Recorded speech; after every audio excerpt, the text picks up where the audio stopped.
নমস্কার বন্ধুরা, আপনারা এই গরমে কিছু স্বাস্থ্যকর এবং আদর্শ কিছু টিফিন রেসিপি বানাতে চাইলে আপনারা 1 কাপ চিড়ে দিয়ে কিংবা সুজি দিয়ে এই রকমের স্বাস্থ্যকর টিফিনটি বানিয়ে নিতে পারবেন। খেতে পুরো দুর্দান্ত হয়। এর জন্য পুরো রেসিপিটা দেখতে থাকুন, আশা করি আপনাদের খুবই ভালো লাগবে। সাথে চ্যানেলে নতুন বন্ধু হয়ে থাকলে অবশ্যই চ্যানেলটি সাবস্ক্রাইব করে নেওয়ার অনুরোধ থাকলো।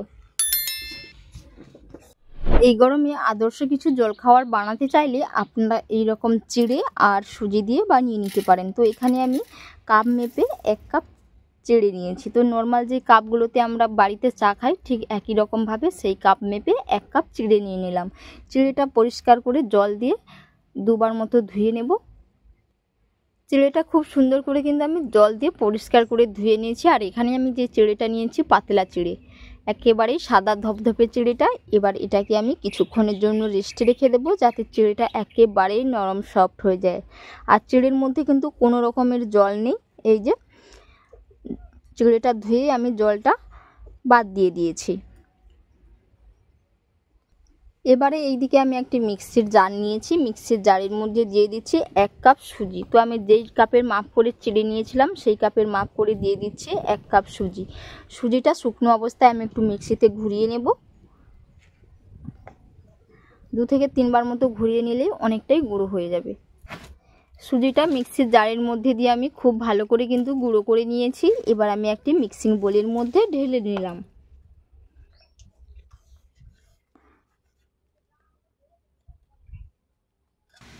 এবার আমি ওই সুজির মধ্যে দিয়ে দেব 1/2 কাপ টক দই। ভালো করে মাখিয়ে নেব। যদি অল্প করে একটু জলের দরকার হয় এর মধ্যে দিয়ে দেব। মনে হচ্ছে জল আর লাগবে না, খুব সুন্দর করে কিন্তু মাখানো হয়ে গেছে। এই যে এবার এটাকে আমি কিছুক্ষণের জন্য 5 মিনিটের মতো রেস্টে রেখে দেব, যাতে সুজিটা খুব সুন্দর হয়ে ফুলে উঠে যায়। এই যে খুব সুন্দর করে কিন্তু আমি মাখিয়ে নিয়েছি। আপনারা এই অবস্থায় চাইলে একটা চাটনি বানিয়ে নিতে পারেন খাওয়ার জন্য, কিংবা টমেটো কেচাপের সাথেও পরিবেশন করতে পারেন। এবার আমি এইদিকে চিড়েটা যে ভিজিয়ে রেখেছিলাম হাত দিয়ে খুব সুন্দর করে একটু মাখিয়ে নেব।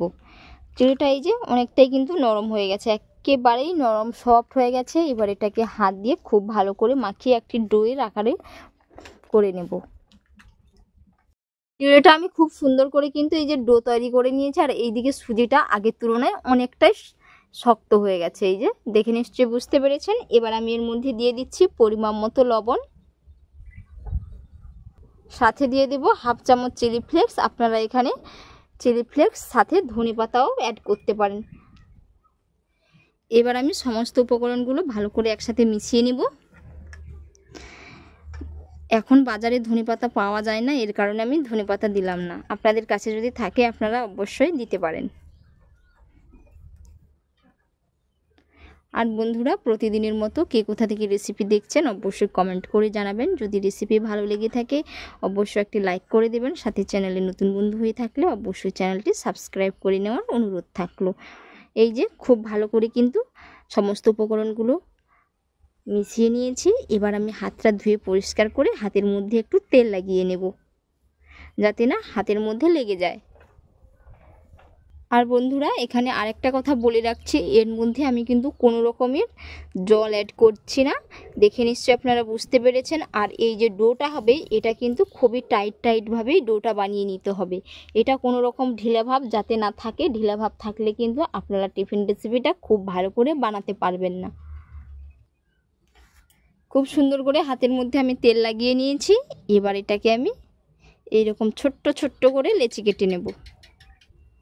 এরকম সাইজ করে লেচিগুলো কেটে নিচ্ছি, দিয়ে হাত দিয়ে একটু ভালো করে চেপে চেপে নেব। এবার একটু গোল করে ঘুরিয়ে নিয়েছি এই রকম করে হাত দিয়ে। এবার আমি একটু চ্যাপটা করে নেব। এই রকম করে কিন্তু এক এক করে আমি সমস্তগুলো বানিয়ে নেব।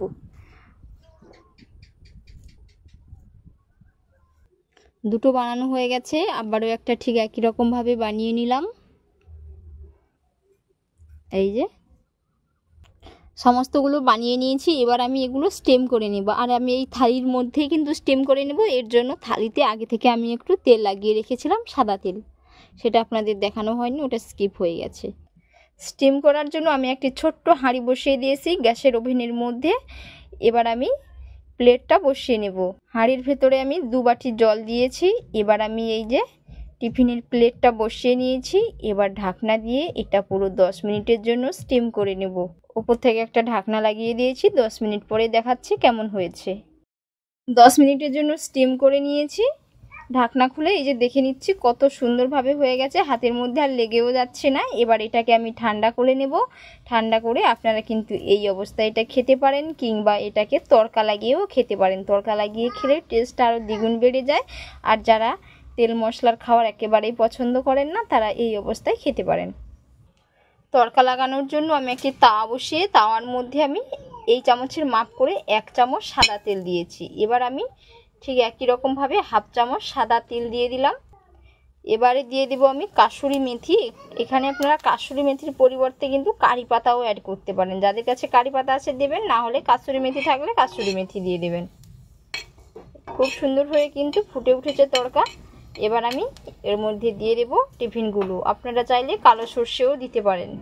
টিফিনগুলো তুলে আমি তাওয়ার মধ্যে দিয়ে দিয়েছি। একটাও কিন্তু ভেঙেও যায়নি এবং একটার সাথে একটা লেগেও যায়নি। এবারে আমি এগুলো একটু উল্টে পাল্টে নেব। এগুলো আপনারা একবার বাড়িতে বানিয়ে নেবেন, খেতে পুরো দুর্দান্ত হয়। বাচ্চাদের টিফিন থেকে শুরু করে মর্নিংয়ের ব্রেকফাস্টেও খেতে পারবেন, পুরো দারুণ লাগে খেতে। আর এই গরমে একেবারেই স্বাস্থ্য এবং হেলদিকর একটি টিফিন রেসিপি, যাকে বলা হয় আদর্শ টিফিন। খুবই কম তেল মশলাতে। তড়কা তো লাগিয়ে নিয়েছি, এবার আমি এগুলো তুলে নেব। আর বন্ধুরা, আজকের রেসিপি আপনাদের কেমন লাগলো অবশ্যই আপনারা কমেন্ট করে জানাবেন, এবং বাড়িতে তো অবশ্যই একবার এরকমভাবে বানিয়ে নেবেন, খেতে পুরো দুর্দান্ত হয়। আর এতক্ষণ পুরো রেসিপি দেখার জন্য আপনাদের অসংখ্য অসংখ্য ধন্যবাদ থাকলো। আপনাদের সাথে নেক্সট অন্য একটি রেসিপিতে দেখা হচ্ছে। আপনারা সকলেই ভালো থাকবেন, সুস্থ থাকবেন। ধন্যবাদ।